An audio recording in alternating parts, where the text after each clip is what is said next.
Hoje é 6 de agosto de 2019, são 13 horas e 20 minutos. O Escriba começa à tarde a examinar ao menos um dos dois jornais que chegam diariamente à mesa de trabalho deste escriturário de direito penal.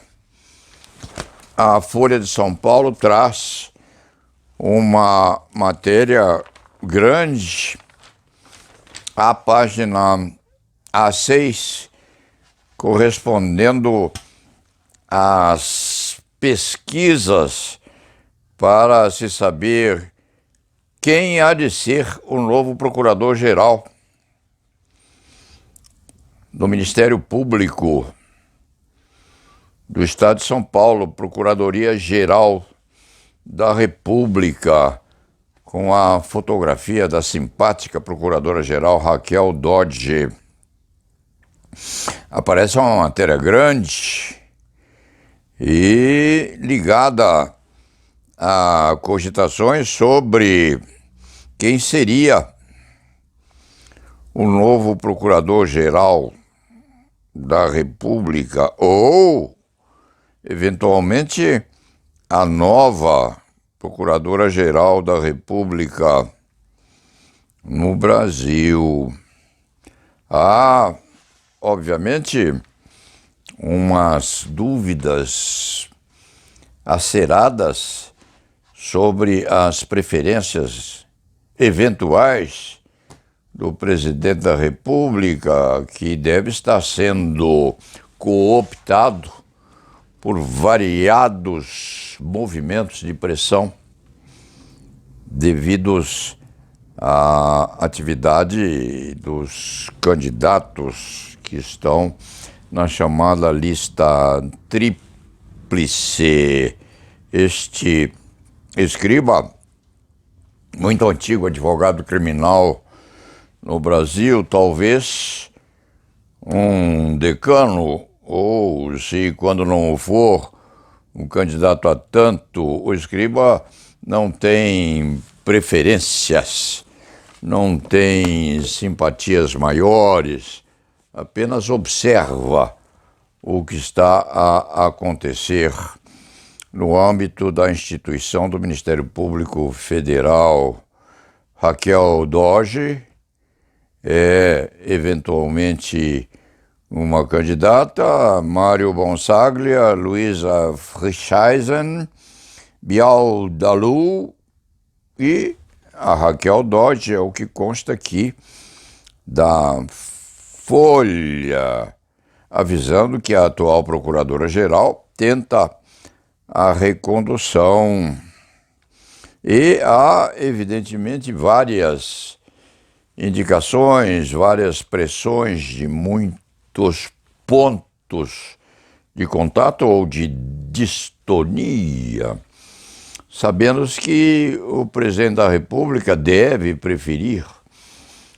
pender para o candidato que esteja mais próximo da religião professada pelo presidente da República e por sua esposa, porque profissão de fé também é importante, embora possa haver a hipótese de ser escolhido quem não faça parte da lista tríplice, sabendo-se que nenhum daqueles ou daquelas constantes das indicações primeiras é versado na profissão de fé praticada pelo presidente da República. Não se sabe bem o que vai acontecer.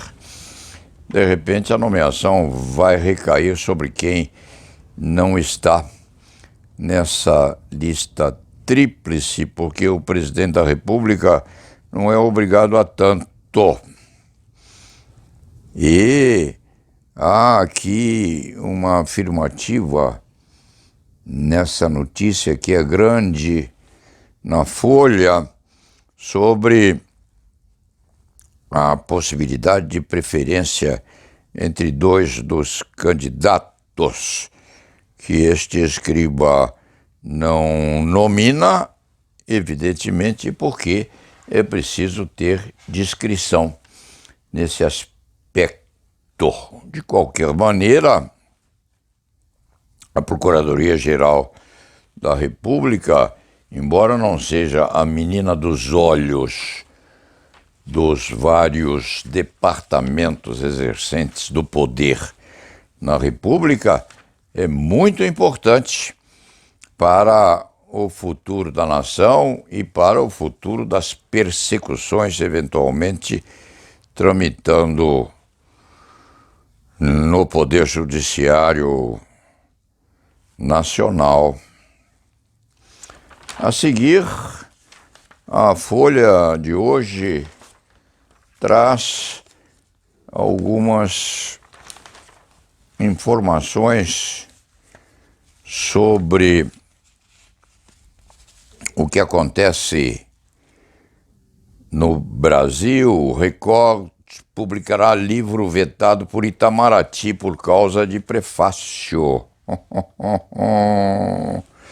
O prefácio desse livro traz eventualmente uma indiscrição qualquer sobre a atividade diplomática do Brasil, exatamente numa hora em que as questões se tornam muito delicadas em razão da pretensão pelo presidente da República já especificada de que filho seu seja nomeado embaixador nos Estados Unidos da América do Norte, por ser, quiçá, amigo dos filhos de Trump. Assim há de ser. Record publicará livro vetado por Itamaraty por causa de prefácio. Não é só por causa de prefácio, não. Deve haver algumas indiscrições lá dentro. A autoria do livro é do embaixador Sinésio Sampaio Góes Filho, um dos maiores historiadores da diplomacia brasileira. É saber, quando for publicado, se trará alguma notícia alvissareira para se saber também o que acontece no âmbito daquele perfumado setor da diplomacia nacional. Os jornais de hoje têm algumas outras notícias que são mais ou menos importantes, mas não tanto que mereçam hoje a conotação relevante nesse período, que é um período já razoavelmente avançado no dia de hoje. Há alguma coisa correspondente à progressão de pena de Palocci, que vai a regime aberto, obviamente em consolidação daquilo que se manifestou, que vem manifestando em razão de suas ligações eventuais com o antigo presidente da República. Há uma consideração muito curiosa feita pelo juiz correspondentemente à justificativa para que Palocci vá para o regime aberto. Uma consideração importante que precisa ser levada em conta quando se pensa nas razões e motivos para que alguém seja levado à progressão para o regime aberto. Por exemplo, o juiz afirma em alguma parte da decisão que a genitora do executado é uma senhora de idade avançada, com 84 anos, o que justifica a excepcionalidade da concessão dessa progressão de regime. O escriba leu isso e ficou impressionado e, ao mesmo tempo, curioso a respeito dessa expressão idade avançada, porque o escriba também tem 84 anos.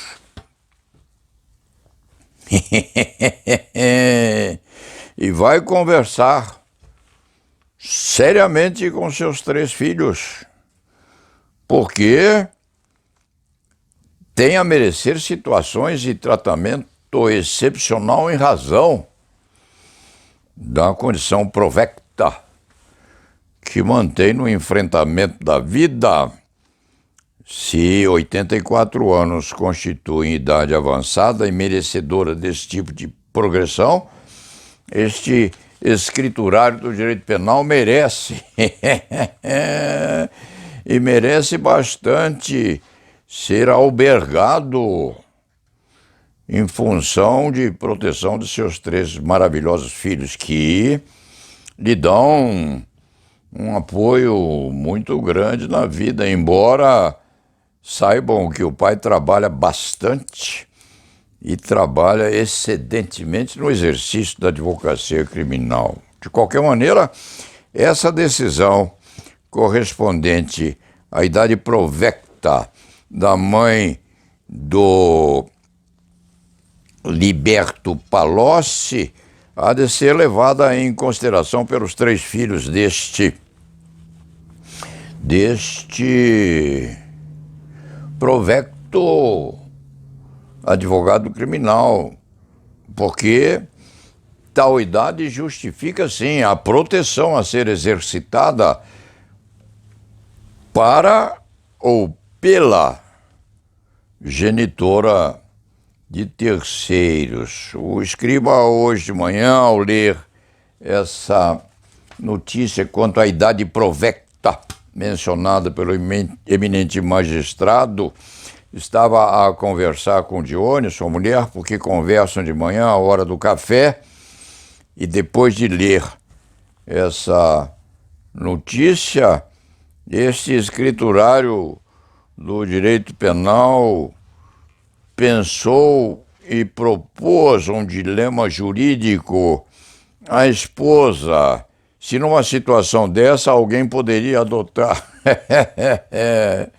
alguém poderia adotar um pai, porque não se adota filho, não se reconhece filho, então que se reconheça o pai para efeito de melhoria no sistema prisional. Há uma série de pretensões de natureza assemelhada, por exemplo, quando alguém quer morar nos Estados Unidos da América do Norte e se casa para ter a possibilidade de residir, porque o cônjuge é americano, embora o outro casadouro não o seja. Uma sugestão excrescente da normalidade, mas com possibilidade de ser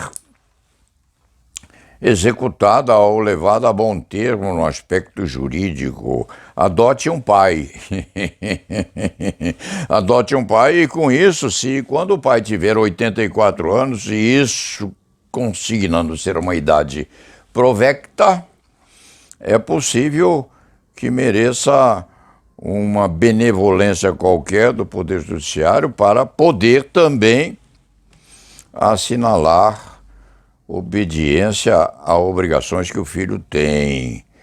A mulher do hoje executor desse tipo de pensamento extravagante deu alguma dose de risada e afirmou que isto era uma pretensão absolutamente improvável, porque isso não justificaria sozinho a adoção do pai, por exemplo, não justificaria sozinho uma proteção especial do Poder Judiciário para efeito de obter prisão domiciliar. Mas isto é coisa que fica no terreiro da simples ou no terreno da simples fabulação jurídica.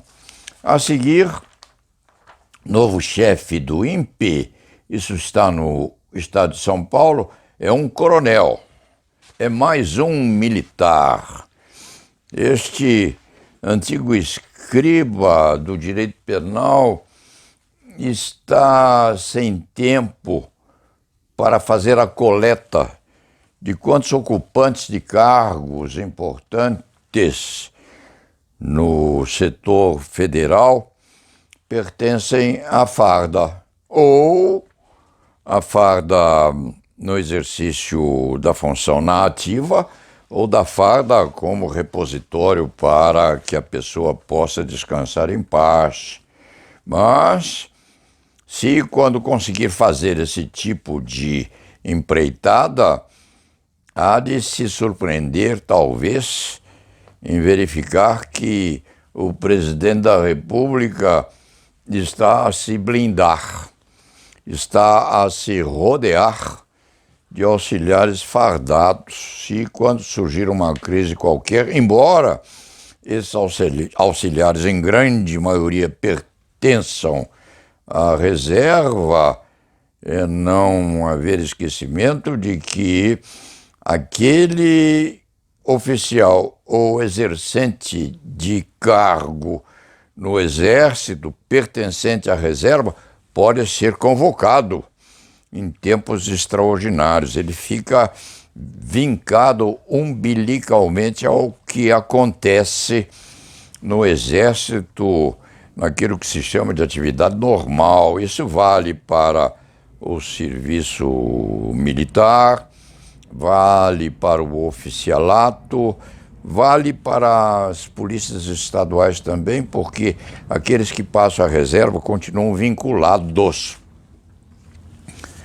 às polícias militares e muitas vezes ainda frequentam aquilo até para cavalgadas em cavalos de raça que a PM de vários estados mantém nos seus pátios de manobras. A seguir, e por fim, para terminar essa crônica que é muito restrita em razão do horário, veja-se o que este escriba encontrou na feirinha, na chamada feirinha do MASP. Outro dia, o escriba estava a frequentar aquele território onde há uma série grande de recordações do passado, porque há lá muitos antiquários. Outro dia, o escriba viu numa banca este livro, Ministério do Silêncio, escrito por Lucas Figueiredo, História do Serviço Secreto Brasileiro, de Washington Luiz a Lula, ou seja, de 1927 a 2005. E este escrivinhador se surpreendeu, em primeiro lugar, com a correção do texto, em segundo lugar, em segundo movimento, com a preciosidade das informações e, por último, ficou com muito dó, porque o livro para em 2005. O escriba, repete, encontrou isto numa feirinha que vendia livros localizados no chamado sebo. Foi procurar na internet e o autor, Lucas Figueiredo, é vivo sim, mantém um blog e fez um trabalho excepcional de acompanhamento do Brasil a partir de 1927 até 2005, com explanações muito profusas e muito exatas sobre o Ministério do Silêncio, ou seja, sobre a evolução do serviço secreto no Brasil, porque o Brasil tem, com certeza, o seu James Bond, tem as suas investigadoras secretas também, manuseadas às vezes, embora mantenha uma discrição muito grande sobre a origem e sobre as movimentações territoriais dentro desse nosso Brasil, o serviço secreto na estrutura do executivo, o inimigo, seu Lulu e o embrião. Seu Lulu era o presidente Washington Luiz, que era endeusado pelas mulheres, inclusive porque tinha olhos muito emblemáticos, olhos verdes, muito emblemáticos e muito apreciados. Depois vem O Problema é o Povo, Até Tu, Juscelino, Golbery, Filhote de Monstro, Anti-Brasil, a Filosofia do Partido, Revanchismo não, O Susto, a Mentira, Tangerina Podre, Itamar e a Operação Chão de Dentro, Mundo das Sombras e o epílogo. O autor foi até 2005 e parou ali. Está vivo e muito bem vivo. Fala sobre o SFICE, o SNI, o DI, o SSI e a ABIN. Contempla ou esclarece alguns segredos sobre o Conselho de Segurança Nacional, sobre o SNI e muitos outros apodos do serviço secreto que o Brasil mantinha e mantém ainda, com certeza, multiplicado ou dividido entre o CENIMAR, o CISA e o DOI de triste figura, o DOI-CODE, em São Paulo. Um trabalho muitíssimo bem feito. O escriba conhecia, só respeitante ao tema, essa trilogia ou polifonia de Hélio Gaspari.